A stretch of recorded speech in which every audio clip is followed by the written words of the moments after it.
This afternoon's tactical enhancement is an Australian whiskey.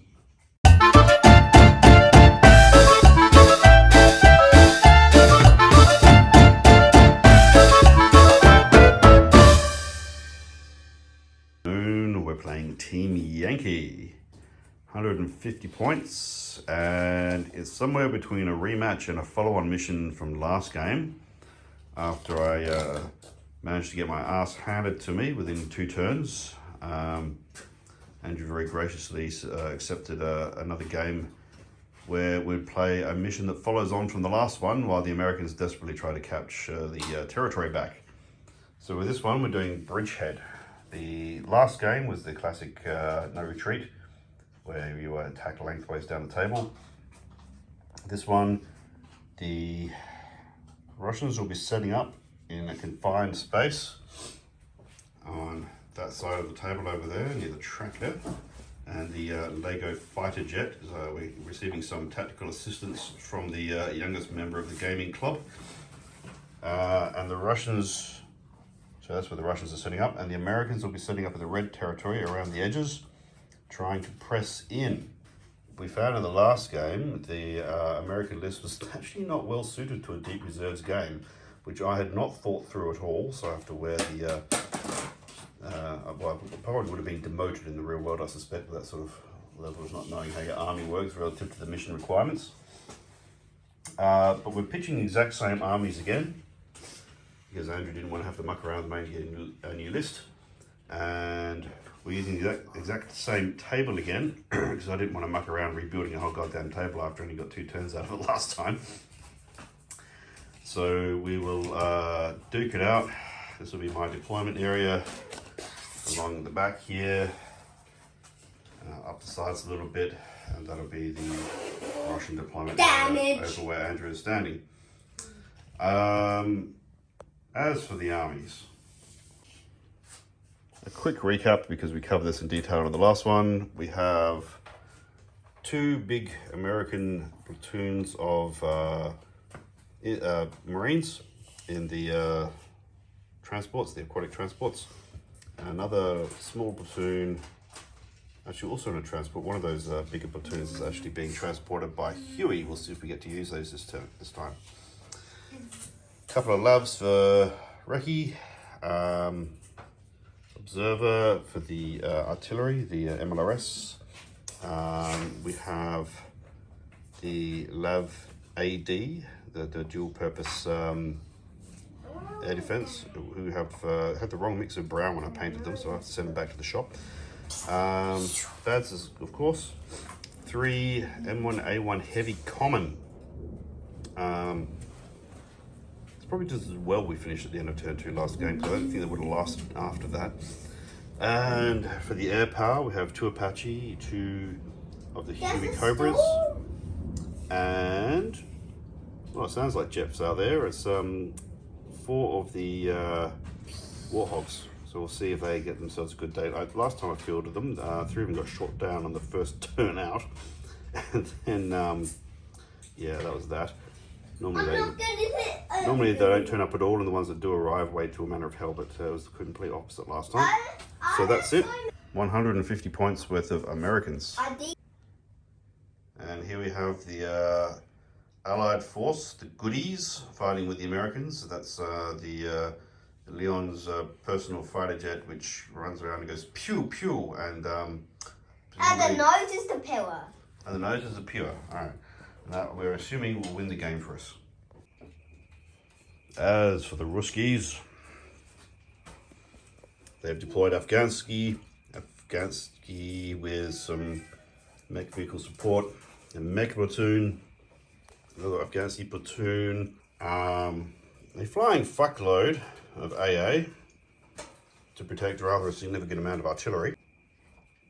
Now these guys are backed up by another company of Mech infantry. Now, Andrew, they got troops in them? Mm-hmm. So this Mech platoon here is loaded up, ready to go, ready to cause trouble, to reinforce whichever flank requires it the most. And in reserve, we have, well, there's the infantry in reserve. 2 platoons of tanks, a whole shed load of air assets.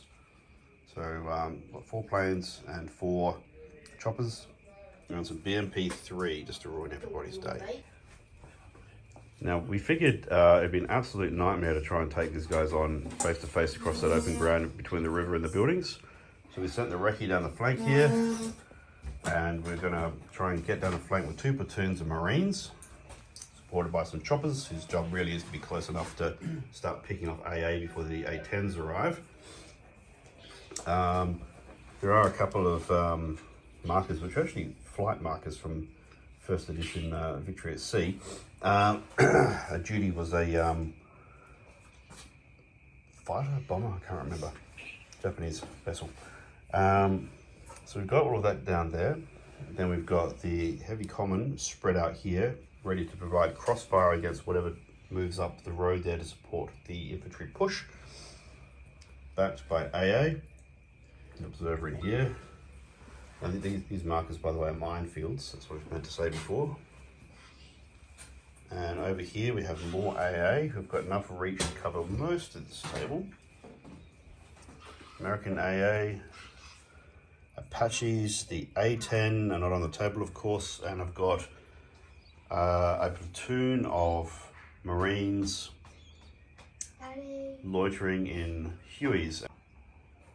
Right, now we'll start turn 1. The attacker automatically goes first, that's the Americans. We completely forgot to put down our ranging markers for artillery, but that applies to both sides.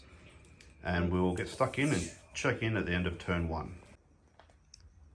Turn 1, American attack. The infantry piled out.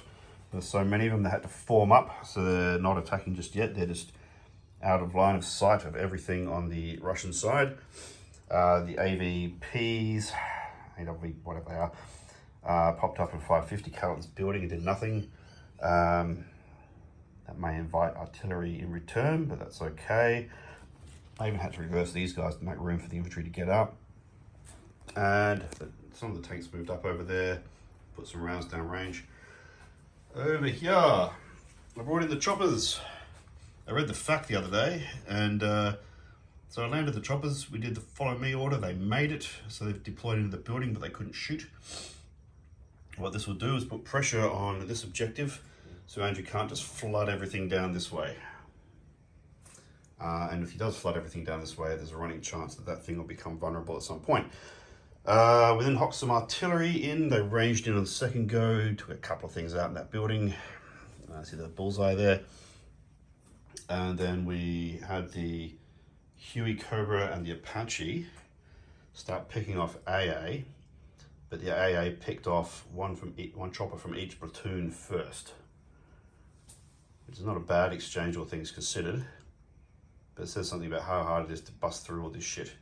And I do want to whittle it down a bit before the A-10s arrive. Hopefully I'll still have some choppers left, because otherwise the A-10s will probably disappear in one turn of vomp like they did last time. And there's an awful lot of targets for the A-10s on this table. It's a target-rich environment. Anyway, that's it for the American turn 1. We'll check in at the end of Ruski turn 1. End of turn 1 for the Ruskies, and they brought their planes in. They hosed down these infantry in the open and killed a couple of stands. They moved out here, moved around, and yes, one of those BMPs has bailed. They bailed 2 of these AV whatevers. Andrew, if you can remove the aeroplanes, because I don't want to knock them off with my beer gut sneaking through there. The artillery went and hit my infantry over there, and an awful lot of redeploying occurred.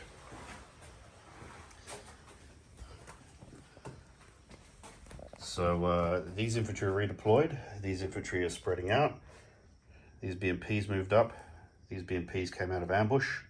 It's worth noting those planes that were just shooting up my infantry came out of reserves as well, and they happened to roll reserves and they rolled the turn up on the first go. That's pretty good. And the artillery hit these guys, didn't hit the choppers, so they pinned. And then every one of these units went and slammed as much fire on them as possible. And I think I lost one stand out of that platoon. It was amazing. Just like Chris deployed them all in their front windows of that building. Yeah, that was a mistake. I really should have deployed them at the back of those buildings so they couldn't all get shot on the turn when they can't shoot when they deploy. So another tactical error from me on that count. That said, they have soaked up the attention of the artillery, the ambush platoon of BMP-3s, transport platoon of BMP-2s, the associated infantry platoon, and a whole platoon over here. So that's what, 1, 2, 3, 4, 5 units. 1 casualty. Worth of attention to respond to this instead of attending to the main push over here. So I can't complain. Now we'll go into turn 2, so we'll check in at the end of that. Turn 2 for the Marines. These guys failed to unpin, so they're stuck there. We've got one of these vehicles back in. We shuffled up a bit, using a movement order to get up to here, 4 out of 5 to shoot down the street. Repeated artillery, did very little. That's worth noting. Andrew manoeuvred what he could out from under the template. Consolidated the tanks so that they are closer to the AA umbrella. We brought in the jets. So we brought in 4 planes. You might notice there's only 2 left. We did fly right in the teeth of all the fucking AA. The Cobra over there managed to pick off 1. And then when these guys actually got to fire, they killed 1 and barreled 1, which wasn't a lot. And Andrew seems to keep passing all of his motivation tests, which is most frustrating. Over here, we moved most of the infantry out from under the artillery barrage. There's a couple of s'mores there that stuck around to shoot and killed 1 BMP-3. Otherwise, only poured the rest of that fire into that platoon, but didn't do a lot. I didn't stop to think about whether or not I could actually assault through the building there. Now we'll worry about that if Andrew gets aggressive next turn. As for everything else, that's really about it. The tanks fired and hit a couple of infantry, didn't do it a lot. We did put rounds down here. Did we actually kill any infantry? 2 infantry. That's it for a whole company's worth of 5 for the Marines. So we've got a bit of work ahead of us. But we'll pause now and we'll check in at the end of Ruski turn 2. Okay, filming very quickly because the clock's ticking. Andrew moved up, I don't know, everything to try and get this isolated platoon, and he fired a fuckload, killed about 3 stands, assaulted, and then realised that the Marines fire 2 dice in defensive 5, the SWORD teams, and lost 3 guys, which is more than I killed in the entire fucking turn last turn. So they got pushed back and he decided not to assault with anything else. On the other side of the table, well, that's an awful lot of air power, all jumping in well outside the range of my AA. I've got thoughts on this list and some of the problems with it I'll talk about later, but basically the AA is too busy protecting the tanks to do anything else useful. So they clipped another couple of Marines from that big platoon, that's my most powerful platoon on the table. Then all this lot came charging up. And actually these choppers are closer to the table edge. We just moved them away because we had a 5-year-old charging around waving his arms. So we thought we'll, preserve the rotor blades for another day. So all this lot came charging up, fired a fuck ton of rounds into this building here. We took a couple of casualties. I've taken off the dragon teams because they're not going to do very much really in this game. And then the same thing, they assaulted and we killed another 3 as they came charging in, pinned them and pushed them back. So that's basically it. Did I miss anything else major from this turn? No artillery. Yeah, no artillery because it's danger close. We're hugging each other's belts. Which sounds really sus unless you know the Vietnam reference about danger close artillery and hugging the enemy's belt in order to not get hit by it. We're not getting up to anything else sus in the garage. Any other thoughts? We'll see what happens. Alright, turn 3 is on. Right, end of turn 3 for the US. That's the first half of turn 3. And this platoon failed to unpin, which I can't really blame them for. They shot back, they killed a few stands. Wasn't too bad, but it was, I would have liked it to kill more. Which is the story of our lives today. Both Andrew and I are throwing 5 tons of dice at each other and just whittling down and not quite killing anything. We poured everything we had into that building. Did virtually nothing. What did you forget? The same guys. Oh, the sand guys. Oh, okay, well, here we go. He's very famous, this guy. And he's got tickets. Alright. There's one little infantry stand, Sam guy, that actually killed more than most of the other AA. Expenditure. 3 plus you need. Oh, one through, 5-power. Oh, yeah. And that little fucker wasted the last jet. Yeah. Well, we did it out of sequence, so I still claiming the kill. That thing did kill a Tunguska. Fair enough too. We sent 2 in, they've both been killed, but because of people forgetting to do things when they should have, I'm going to keep kill How can I anyway. forget him? He's so famous. He's killed. Yeah, Two people are going to 18s write in stories action. about this one drunk dude with a fucking infrared missile launcher from the 60s. Right, so that's 20 points worth of jets that have gone in exchange for, I don't know, 3 or 4 AA pieces. But the Tunguskas are looking a bit thin on the ground, so that's not a bad thing. Well, we were completely outgunned by AA from the very beginning of the game. Yeah, and I'll just note, I've not fought against this AA before. I've fielded it a couple of times, and I have to say, it is horrific. It covers the whole table on a 6x8 table, and it's just ripping everything out of the sky. Really effective. Everything else, though, is basically 2 sets of mediocre trained armies headbutting the shit out of each other, and not much else happening. We've actually advanced up the tanks, even though that's not a good idea with heavy commons, because they're just not doing anything. Yeah. And I'm offended that I spent so many points on stuff that's not really doing anything. We're moving up the AA where we can, but of course they bogged. These ones moved up, because everything that should be killing them has fucked off that way to try and kill those guys. So we will check in at the end of Ruski turn 3. End of Russian turn 3, which is the bottom of turn 3. And they poured a shed load of fire into this platoon and whittled it down to 4 stands, which is not great actually. They probably won't stick around too much longer. Then tried to assault, but were pushed back by defensive fire again. That unit has remained, actually they've unpinned at the start of turn 4.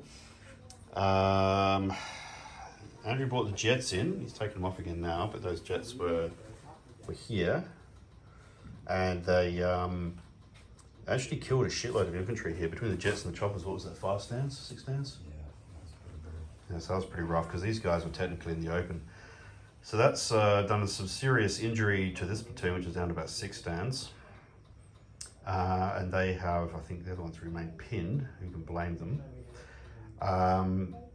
Andrew did plan originally to hit these tanks with his AP-27 missiles, and he had positioned them so they were out of range of the VADs, but they were just in range of the stingers on the LAV anti-air, or defense, whatever they're called.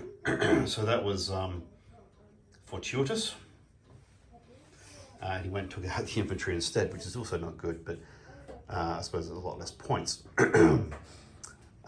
This leaves us with a situation where we're still smashing each other in the head and nobody's quite killing anybody, which is very challenging for actually trying to get a victory out of this game. Andrew's more reserves came on, bringing this turn 3. Looks like the company commander there for the tanks is on. Oh no, there's 2 platoons. No, it's 2 platoons, this was a platoon of 4. Yeah, so each formation has a platoon of tanks in support. Right, okay. And again, there was no artillery this turn because everybody's too damn close to each other. So we will see if we can get some movement. I had thought that by doing these flank attacks and sending some tank sniper power out the middle, I'd be able to actually push a path through, but all that's happened is we've broken the game into 2 isolated bits of biffo. Dug in troops shooting at each other. So we'll see if we can dislodge this roadblock here and check in at the end of turn 4. End of turn 4, and it's been another turn of throwing huge amounts of dice in order to achieve nothing. We moved up AA and sprayed the shit out of these choppers and didn't get a single one. We unloaded the tanks, a bunch of M60s, a bunch of SAW teams with grenade launchers into these buildings, and some LAV main guns. Killed 2 stands. Including the tanks. We did push an assault, which didn't have great odds, but has to do something, and Andrew got his 5 defensive fire. What I didn't realise was those Russian machine gun teams fire 4 dice when pinned on the defensive. I thought they had 2 dice each. That probably would have made a difference, but you know, that's what you get for not knowing all the stats. We did rearrange an artillery over here, hit a couple of stands, didn't kill anything. These AA moved up at the double to get in a better position to do something over here, but they didn't actually shoot because I moved the double. And we fired the remaining 4 teams at the infantry in the open over here. This is the Russian infantry in the open. Did we kill anything? Nope. They Nope. that's it. So we pinned them and made all their saves. And we lost a chopper. Oh yeah, we did fire a chopper at these things, but it got taken out by AA. Wasn't expecting a lot from that, but it's, I suppose, reinforced the severity of the AA situation. Yeah. And there's lots of minefields, so we didn't push the tanks through in the end. I did think about coming around the flank here, but that's a bit of a shit show. We need infantry to work with the tanks to push their way through, and we've not been able to make that work. Basically, we spent the 4 turns trying to get out of this building, even on the assault, failing that. This platoon pinning a couple of times, and when it finally got up, just getting massacred in the open. And this platoon blazing away with everything the US Marines can pump out, plus tank support, and just not being able to kill enough things. Either just rolling badly to hit. Well, truth be told, that's not been too bad. Andrew and Emilio and I have been rolling up ridiculous saves. So like the disproportion of saves compared to shots fired has been insane today. Frustrating, Peter. We're just pouring obscene amounts of firepower into infantry who are in buildings and Saving a lot. saving so much that just nothing's moving. Which is a problem because it means that at the start of turn 6 I will lose. So we'll maybe play out the Russian turn 4 and see where we stand. In the Russian turn 4, and the situation is they poured near their entire army, apart from the rocket artillery who really can't find a target, and killed what, 2, 3 stands?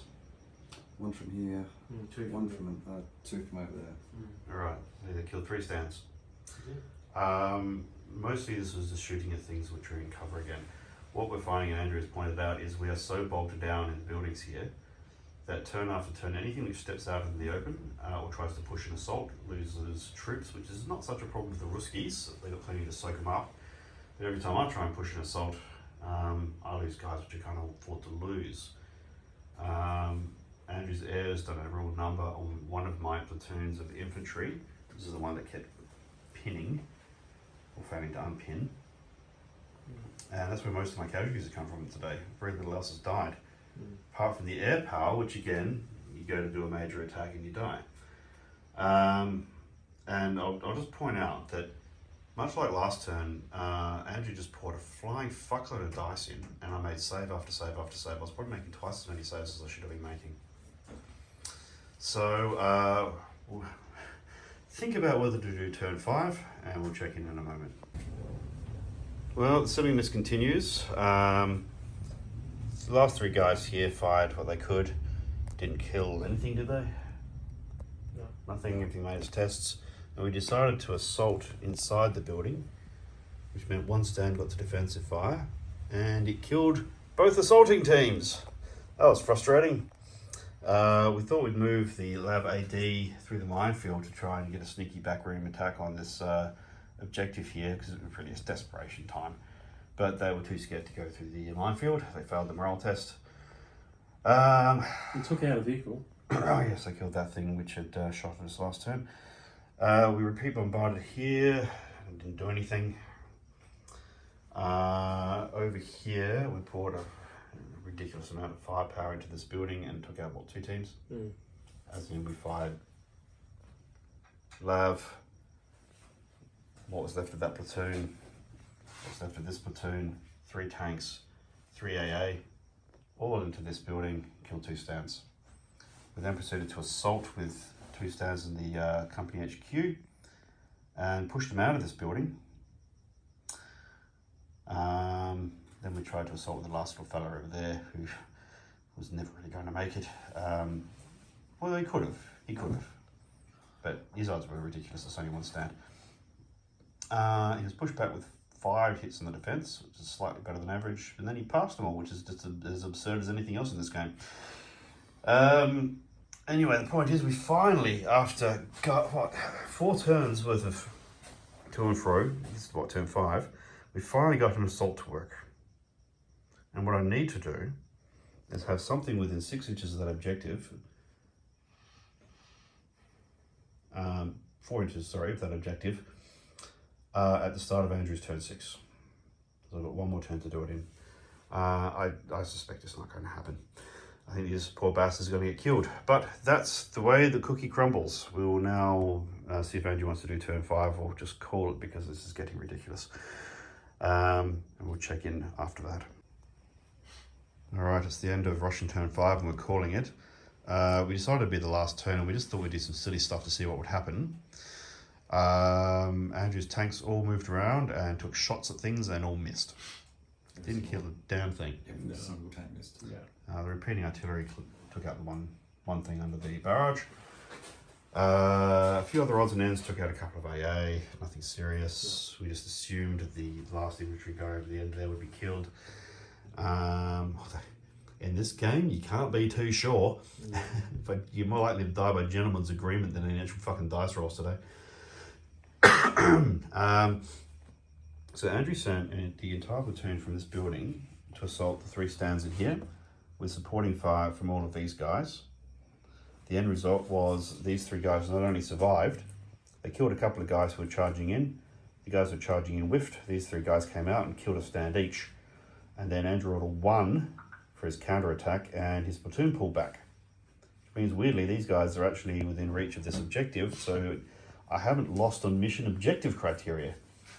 That said, we agree that Andrew probably wouldn't have done that if it wasn't the last turn. It was a bit experimental to see what would happen. And when you look at the kill count, Andrew's killed more platoons of stuff than what I have. In fact, I don't know if I've wiped out any platoons. I've just, a couple of platoons of AA, but mostly it's been... Yeah, you killed 3 platoons of AA. 3 platoons of AA. And the AA took out 3 platoons of aircraft that were worth quite a few more points. Yeah. Infantry are dying rather a lot today. And look, it's been a game where every time anyone tried to do any sort of movement, they got slaughtered for it. And once again, when Andrew threw all of his dice at my infantry that were dug in, he did fuck all. The only guy that died was one who was out in the open.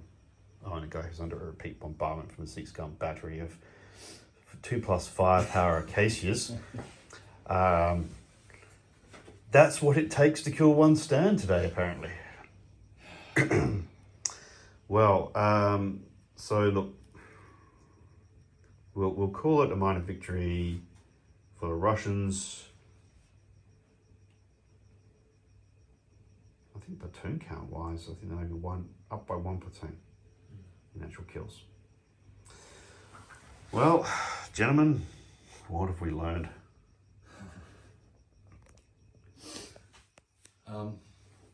We need to bring flamethrowers into this game. Oh, fuck yeah, a bit of World War I action. Yeah. It's the only way to get infantry out of bulletproof cover. I think tactics-wise, I think you did really well, actually. Pressed me on both flanks simultaneously with an excellent airborne over here. They held up 5 platoons for the whole game. That's not bad for the investment in 1 platoon. Yeah, and it literally took me 5 turns to kill them all. And even then, you only killed them all because I decided to get aggressive with them. Yeah, you could have just bunkered down, gone on the ground, and I'd be there all day. So, I think our aircraft were effective but costly. Yeah, well, my aircraft took out 3 platoons of AA, but it cost them everything. So yeah, we didn't attack anything else. So it was fairly neutralised. My aircraft spent 3 turns shooting at 1 big platoon and did a reasonable amount of damage to it. In the end, yeah. Look, that may well be what swallowed the game. Yeah. Interestingly, I mean, you had much better targets to shoot at, points-wise, but the first time you hit them in the open, all you did was take out 2 stands and pin them. But then pinning meant they were sitting out in the open when you could hit them again. And you're hitting about 2 stands a turn, so losing about 6 stands by turn 3, there wasn't enough of the platoon left to actually do the push that you needed to do. Yeah, that's right, and they still had to move up again and then move up again. and because the planes have been killing infantry and the choppers have been killing infantry, my AA didn't have at them because they're too busy protecting some whoppingly overpriced, pointless tanks that did fuck all. Now let's face it, the Russians were superior with their AA range. They had the right number of AA to neutralise your air force, whereas if you spin it the other way, you didn't have enough AA, and the range of the AA was not effective against Andrew's air force. So Andrew was winning in the sky and had the AA to stop your air force doing what it needed to do. The air force was spent taking out his AA instead of actually softening up his infantry on that assault. So the balance was probably not points well spent when you consider the investment that went into those tanks, the Abrams tanks, and also what went into your air force. It should have actually been maybe a different combination on this battlefield today. Yeah, I think the list choice was woeful. You're right there. We talked through this a couple of times. If I got rid of the Abrams and I got rid of the air power, I could bring in a 9 to 10 tank company of M1s, improved armour, improved performance, which we know to be very reliable beasts. Totally different game. The imperative to protect the tanks from air power wouldn't be as great. Yeah. So we could have distributed the AA differently. And you could have pushed the tanks up to this edge, and you could have pushed tanks to push that front. But the other thing is, Andrew was exceptional in the placement of his landmines, which deterred Chris from pushing his tanks through any avenue to get to that objective. So the placement of landmines across that field was exceptional. Chris didn't want to sacrifice vehicles in the first turn 3, turn 4, because of the way those landmines have been placed. That's right. Whereas with cheaper tanks, it might have been worth a push through. Yeah. And it's still a bit iffy, but the other thing is if you've got enough tanks, you can combine your armour with the tanks more. The only reason that the tanks didn't join this push down here on the flank is because when Andrew's reinforcements turn up, his tanks, they could just drive up and shoot the Abrams in the butt. Yeah. And it doesn't matter if you're an 8-point Abrams or an 18-point Abrams, a flank shot's a flank shot and you're gone. Yeah. But if you would have had a different list, you probably would have had a platoon supporting those tanks, and that would have made that drive through there. It definitely would have worked, I think. Yeah, it wouldn't have taken a lot more to push up here. Yeah. And a few more things would have had a few more AA dice. Would have helped against those choppers. Yeah, there's a lot of if, buts and maybes that come back to this list being a really interesting experiment, but not one that I would do again. I don't think Andrew made any mistakes. Tactically, he didn't make any mistakes. And I think you were limited with what you had in your list, and you're limited by range for AA and positioning on this table. This is one of the fun things about playing on 8x6 foot is you don't just automatically get to shut down huge swathes of the table with your AA. Although interestingly, Andrew did, plonking them all in the middle. They were really effective. Yeah. But my AA's range really showed, and I think I wasn't aggressive enough with my tanks and my AA. That's probably the main thing. If I moved them up faster earlier, turn one, they might have, and not put them in forest. Because nothing can hit them from over there anyway. So well, look, I thought that Andrew's tanks would come on sooner, and my tanks were there to stop his tanks from preventing my infantry from pushing through here. As it was, Andrew's tanks did nothing today. That's a lot of points that did absolutely nothing. A lot of points that did absolutely nothing. Interesting point. And my tanks were not needed to stop them. I mean, you can imagine in future turns these guys, tanks would come around here, flank shot through here, all that sort of nonsense. But it was, they really didn't do anything for 54 odd points worth of tank. Yeah, because I've got about 30, 40 points worth of tanks, and they didn't kill a thing. Almost because they were off the table for most of the game. They only had 2 turns. But if I dropped these T-64s and took more Afghansi and a big company of BDR-60 infantry. Well, knowing what mission you're going to play and the terrain on the board, yeah, sure, that makes perfect sense. Yeah. But if you don't know what the mission is and you don't know what the terrain is until you get here, then I would say actually your army choices are much more balanced in that regard. I just find that Russian tanks they're really not really effective at doing anything. Well, only getting to fire one dice in the move is a bit shit. Yep. It's just one shot, and fighting against NATO dug-in infantry. And I know that's what they're designed to do, but they'll be there all day trying to dig them out. Look, true, but I have actually seen your tanks come around the flanks before and start cleaning up my back line. Yeah, but I could do that cheaper with, BMP scouts or... But if you had tanks Yeah, with true. brutal BMP fire, threes. you could sit your tanks back and just shoot into the buildings. Yeah, but I'd be there all day. Like, I don't have 7 shots and I'm needing 5s or maybe 6 to hit. Yeah, but in the case of Chris, you only needed to take 1 or 2 stands out a turn with that combined fire. I'm just all looking at what I could have taken instead.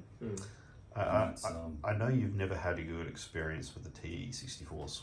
They've never done anything even remotely useful. Whereas I have had days with the T-72s. They've done alright. It says you lose a lot of them on the way through, but you get quite a few for your points.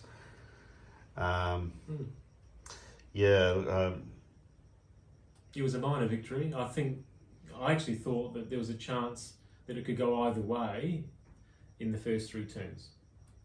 Well, I didn't take into account that Marines are firepower, rate of fire 2, even when they're pinned.